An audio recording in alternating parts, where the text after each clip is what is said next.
Okay, so lately nga naging tambay na naman ang inyong lingkod sa mga online selling. At finally nga ay nagkaroon ako ng time para buksan to mga parcel na to. So first off, ito nga ay in-order ko kay Mami Yui Kai Babies. Dahil nga sobrang lamig na nga dito sa Japan, necessity na naman natin ng mga thermal innerwear. Kaya nga nung nakita ko nag-post si Mami ng ganitong thermal leggings, talagang umorder na agad ako ng dalawa. First time ko nga umorder sa kanya pero feeling ko parang ang tagal na namin magkakilala kasi nakafollow ako sa mga social media accounts niya.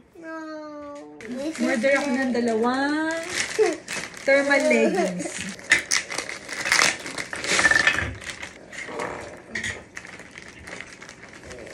Ganito yung itsura niya. Hingi siya sa loob. Ayan. Masarap sa balat. Dalawa agad yung in-order ko. Kasi hindi ka daw talaga lalamigin. So ito, ganun lang din. Same lang. Next naman nating bubuksan is itong in-order ko from Miss Yuki Yusa. Sa mga nakakakilala nga sa akin, alam na alam nyo naman na gustong gusto ko talaga ang mga jewelry. Matagal-tagal na rin akong nanonood sa mga live niya kaya lang hindi ako nakakamay. And meron nga siyang post na nakaraan na nagandahan ako kaya pa-order ako. Yung asawa ko nga kada may makikitang letter pack na sa akin nakapangalan, alam niya na alahas agad yun. First time ko nga lang nag-order sa kanya and smooth naman ang aming transaction. Kaya go check her account kung mahilig ka rin sa jewelries kagaya ko.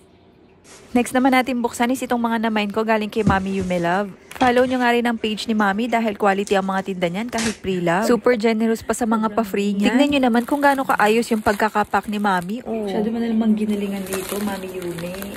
Akala mo naman napakalaki ng binayaran ko dyan. Mas marami pa ata yung free ko na nakuha kaysa sa binili ko. Ganda nito.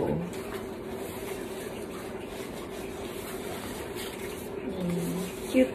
Safari. Tapos, nalalabas yung hood.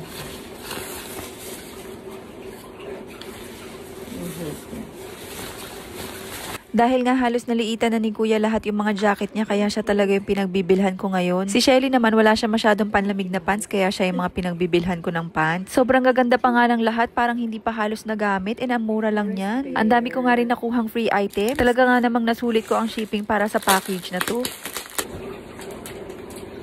Cute, mga free. Ito. Cute.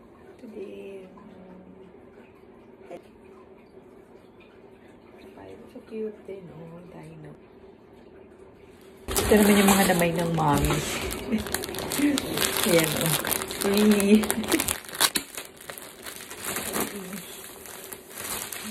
Nakakatuwa nga tong si Mami Yume kasi meron din siya mga pang-adult. And ang reason niya is hindi niya alam kung paano niya ila-live sell kaya pinapa-free niya na lang. Mas madali daw kasing ibenta yung mga pambata kaysa itambak lang daw niya kaya pinapa-free na lang niya. O diba, ang dami kong na-mine. Susuotan lang natin yan ng thermal legging sa ilalim. Pwede na rin pang winter yan. Mine na lang ako ng mine kasi maganda rin pampadala sa Pilipinas. Thank you sa lahat ng ating mga masisipag na online live sellers. Thank you kasi mas nagiging madali ang pagsha-shopping para sa amin. Quality items pa at a low price. So hanggang dito na lang muna ulit. Mite kurete. Domo arigato. Mata ne.